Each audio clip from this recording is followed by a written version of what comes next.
السلام عليكم ورحمة الله وبركاته. أهلا وسهلا بحضراتكم في بلانسية.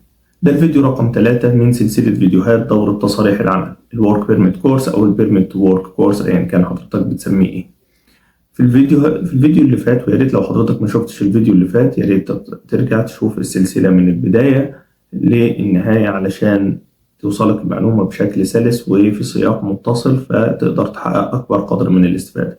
كمان لو حضرتك بتتفرج من اليوتيوب يا ريت تتوقف وتروح تتفرج من موقع بلانسية علشان تحقق 3 فوائد مهمين جدا. أول حاجة إن حضرتك تبعد عن المشتتات اللي موجودة في اليوتيوب. تاني حاجة إن حضرتك تقيم مدى فهمك للفيديو من خلال الأسئلة اللي بعد كل فيديو. وتالت حاجة إن حضرتك تحصل على شهادة من بلانسية تقدر تشاركها مع دايرة علاقاتك وتعرفهم قد إيه أنت مهتم بالمجال وحابب إنك تتطور فيه.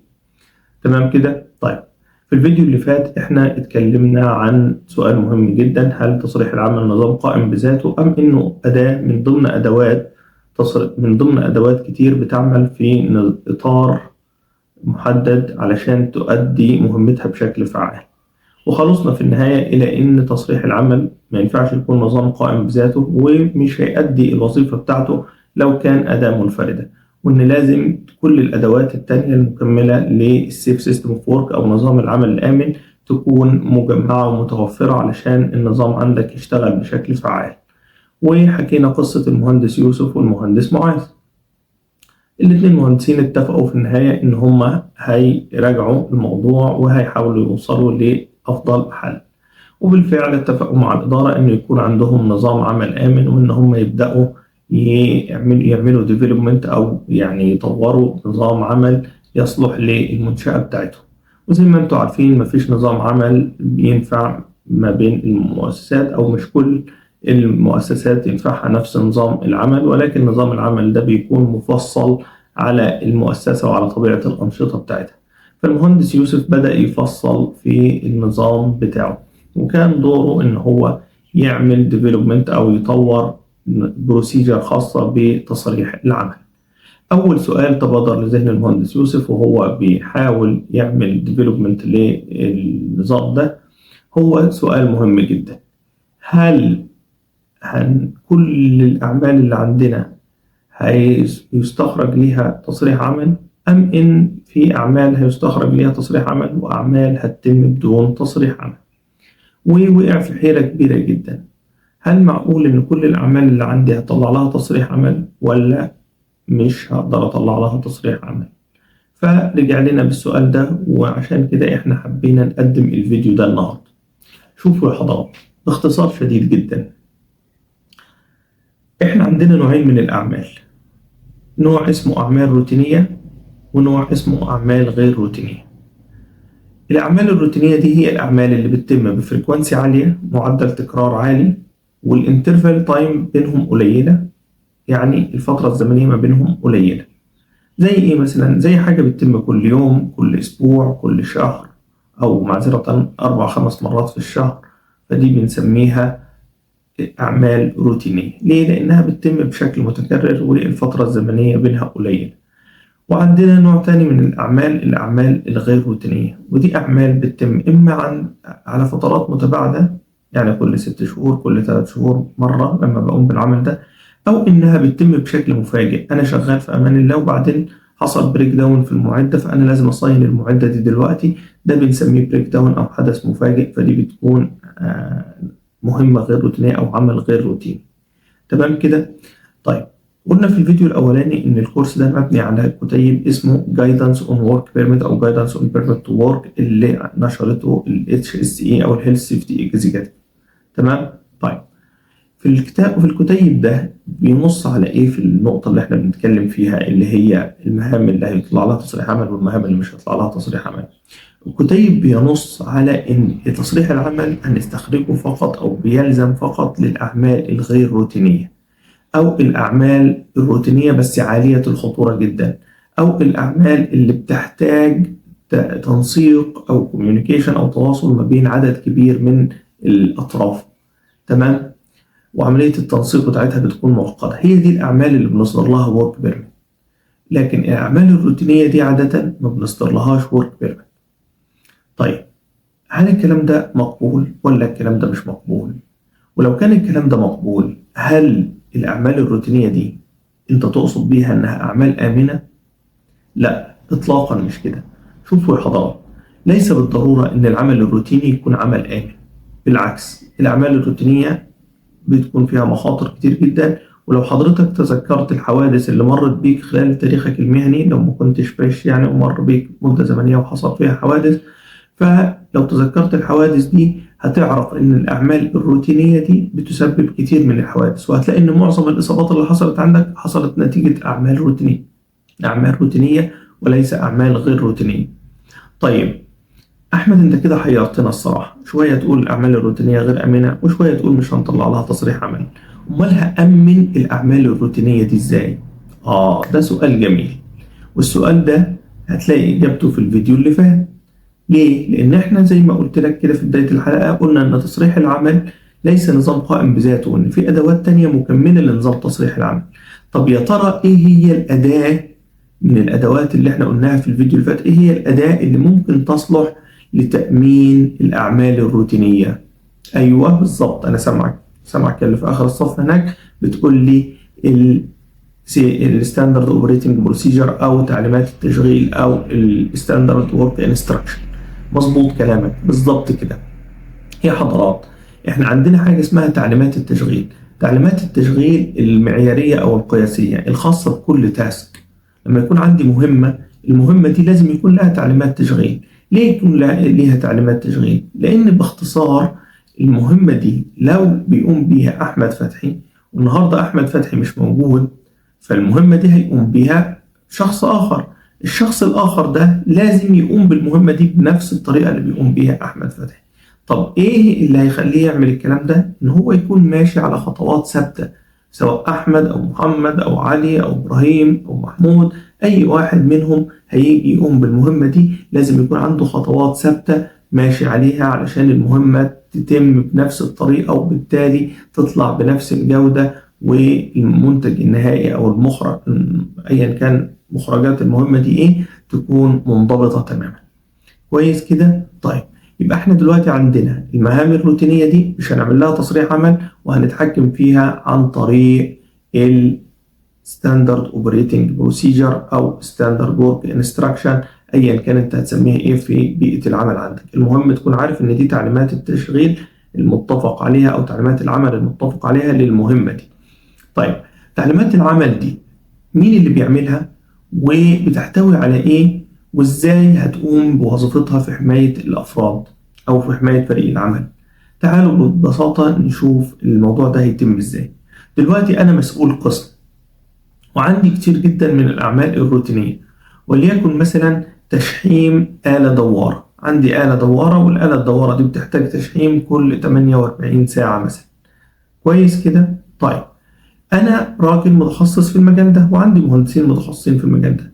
هقول ليه أشطر مهندس عندي أو أكفأ مهندس عندي أو حتى أنا بنفسي، هقول له تعالى جيب المانيوال بتاع الماكينة دي وشوف الآلة دي بيتم تشحيمها ازاي فنيا، الطريقة اللي بيتم تشحيمها ازاي، ايه الأدوات اللي أنا بستخدمها، بتتشحم وهي دايرة ولا وهي واقفة، كمية الشحم اللي بتدخل قد ايه، نوع الشحم اللي بيستخدم، وهكذا. والكلام ده كله أنا بكتبه في الشق التكنيكال، في الشق الفني الخاص بالورك انستراكشن. كلام جميل، كلام جميل. طيب باقي عندي الشق الثاني من الورك انستراكشن، وهو السيفتي وورك انستراكشن او السيف وورك انستراكشنز الخاصه بالتاسك دي. يعني ايه الكلام ده؟ يعني ايه هي تعليمات السلامه اللي انا المفروض اتبعها علشان التاسك دي تتم بشكل امن. طيب دي بجيبها منين يا احمد؟ بتجيبها من تقييم المخاطر.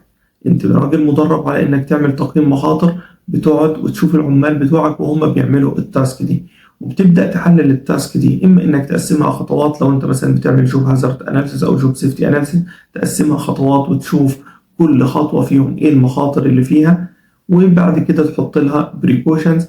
أو حتى لو حضرتك بتستخدم الجنرال ريسك أسسمنت فبرضه عادي ممكن تتصور أو تقعد وتشوف التاسك بتتم إزاي وتبدأ تحصر المخاطر. أو حتى لو حضرتك بتعمل تقييم مخاطر جنرال فهتشوف المخاطر المتعلقة البيئة المحيطة بالشغلانة، المخاطر المتعلقة بالمعدات اللي انت بتستخدمها أو المعدة نفسها اللي انت بتعمل لها تشحيم، المخاطر المتعلقة بالمواد اللي انت تستخدمها زي الشحم وغيره، والمخاطر المتعلقة بالأشخاص إذا كانوا أشخاص كومبتنت أو نون كومبتنت وخلافه.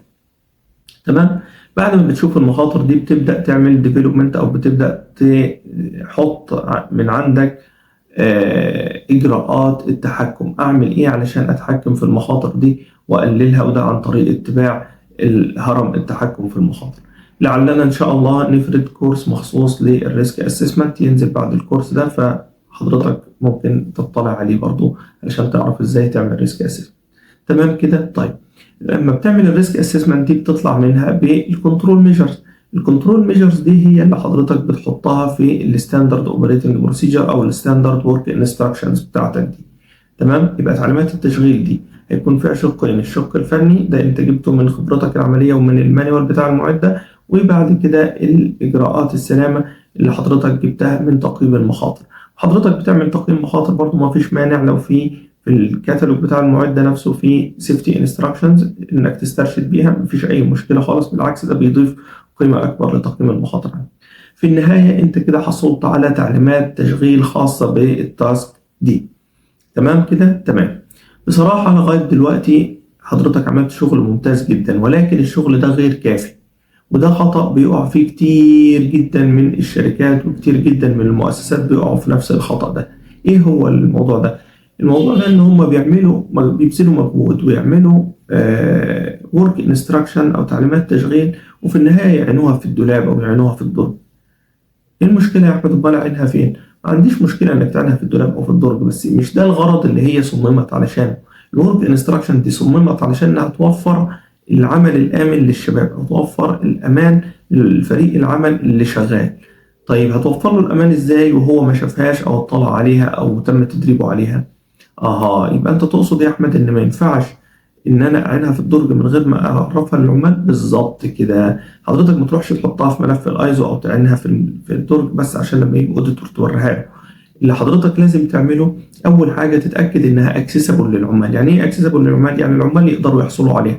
يعني مثلا تروح للورشه وتحط لك فيها صندوق كده، والصندوق ده يكون فيه ملف فيه تعليمات التشغيل الخاصه بالقسم بتاعك، او تروح في منطقه الانتاج او الكنترول روم غرفه التحكم وتحط فيها نسخه، او ان انتوا لو عندكم ديجيتال بلاتفورم تحطها عليها، وهكذا. المهم تتاكد ان العمال يقدروا يوصلوا لها في اي وقت. دي النقطه الاولى. النقطه الثانيه تتاكد انها مكتوبه باللغه اللي العمال يقدروا يقروها بيها. تمام. يعني ايه الكلام ده؟ يعني عندك عمال بيعرفوا يقروا عربي وما يعرفوش يقروا انجليزي، ما تروحش تكتبها بالانجليزي فقط. عندك عمال بيقروا انجليزي وما بيعرفوش عربي، ما تروحش تكتبها بالعربي فقط. عندك عمال لا بيتكلموا عربي ولا بيتكلموا انجليزي ومحتاجين تكتبها لهم بلغه ثالثه زي لغه الاردو مثلا، يبقى هتكتبها بالثلاث لغات. المهم انك تتاكد ان كل حد هيحتاج يقرا الورك انستراكشن دي يقدر يقراها. تمام كده. طيب هل كفايه انه يقراها؟ لا، مش كفايه انه يقراها، لازم يقراها ويفهمها. فحضرتك لما بتديها له وتخليه يقراها لازم تتاكد انه فهم كل كلمه منها. طيب وبعد ما يفهم كل كلمه فيها تتاكد بقى انه بيطبقها. تقف قدامه مرة واثنين وثلاثة تشوفه وهو بيعمل التاسك دي وتتأكد إن هو بيطبق التعليمات التشغيل دي. لو أنت قمت بدورك ده أنت كده قمت بعمل ممتاز جدا. واحد ممكن يقول لي طب أحمد أنا إزاي هقدر أوصل العدد الكبير ده من الورك انستراكشنز للعمال؟ ببساطة يا شباب، وأسهل حل إنك توصلها لهم من خلال التول بوكس توك. لو حضرتك ما تعرفش إيه هو التول بوكس توك، التول بوكس توك ده مصطلح ما تحاولش تترجمه حرفيا، ولكنه مصطلح بيعبر أو دلالته يعني إن هو محاضرة توعوية مدتها 15 دقايق بالكتير خالص خالص، ربع ساعة، بتكون في بداية العمل أو في بداية الشيفت. ودي بتكون فرصة كويسة جدا عشان يتواصل المدير أو يتواصل الشخص السينيور مع فريق العمل ويبدأ يكلمهم عن السيفتي بشكل عام أو عن مواضيع محددة زي مثلا التاسك اللي هم بصدد القيام بيها. يبقى اللي هيحصل إن حضرتك هتقعد مع العمال دول خلال المحاضرة التعريفية أو التول بوكس 2 وتوريهم الورك انستراكشن دي وتعرفها لهم مرة في التانية. العمال هيستوعبوا الكلام ده، وثقافة السلامة والصحة المهنية هتتحسن كتير جدا عندك لو قمت بالموضوع ده. تمام كده؟ تمام. طيب خلي بقى الأعمال الروتينية دي على جنب، احنا قلنا ازاي هنتحكم فيها أو هنتحكم في المخاطر الخاصة بيها. نيجي للموضوع بتاعنا النهاردة وهو الأعمال الغير روتينية. الأعمال الغير روتينية زي ما قلت لك هي أعمال إما إنها بتتم على فترات متباعدة جدا، أو إن هي بتتم على فترات أو بتتم بشكل فجائي. يعني إيه بتتم بشكل فجائي؟ زي ما قلنا كده، حصل عندي بريك داون في المعدة ولازم دلوقتي حالا أصلح المعدة، بالتالي دي حاجة أنا مش مخطط لها، وبالتالي غالبا ملهاش work instruction. ففي الحالة دي بنلجأ لتصريح العمل.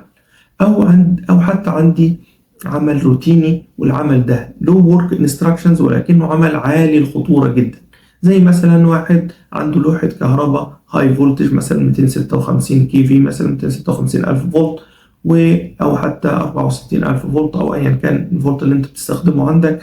فعندك فولت عالي جدا وعندك لوحة كهرباء محتاج إنك تنظفها أو محتاج إنك تعمل فيها صيانة، وحتى لو الصيانة دي صيانة دورية ولكن دي تاسك عالية الخطورة جدا. في الحالة دي أنت من حقك في بيئة العمل عندك تنص على إن التاسك دي حتى وإن كانت روتينية، حتى وإن كان ليها work instruction، ولكن التاسك دي لازم يطلع لها تصريح عمل. وبتكتب كده في أول السكشن الخاص بالسيفتي انستراكشنز اللي موجودة في الورك انستراكشن أو تعليمات التشغيل، بتكتب كده إن أول خطوة لابد إنك تحصل على تصريح عمل قبل البدء في العمل. تمام؟ طيب، كمان الحالة الثالثة اللي الكتاب ذاكرها، لو أنت عندك عمل محتاج أقسام كتيرة تنسق له، يعني أنت عندك شغلانة فيها صيانة كهرباء وميكانيكا وإنتاج وسيفل وهكذا، ففي عندك بعض التداخل ما بين شغل الأقسام دي، ففي الحالة دي يجدر بيك إن أنت تطلع تصريح عمل للتاسك دي. تمام كده؟ تمام. طيب، تصريح العمل بتاعنا ده إيه هي أقسامه وإزاي بنستخرجه؟ ده اللي هنعرفه في الفيديو اللي جاي إن شاء الله. ولكن أنا كان يهمني في الفيديو ده إن حضرتك تقدر تجاوب على سؤال مهم جدا: إيه هو المهام أو إمتى هنستخرج تصريح عمل وإمتى مش هنستخرج تصريح عمل. أتمنى الفيديو يكون وضح لكم الصورة، وأشوفكم في الفيديوهات القادمة بإذن الله.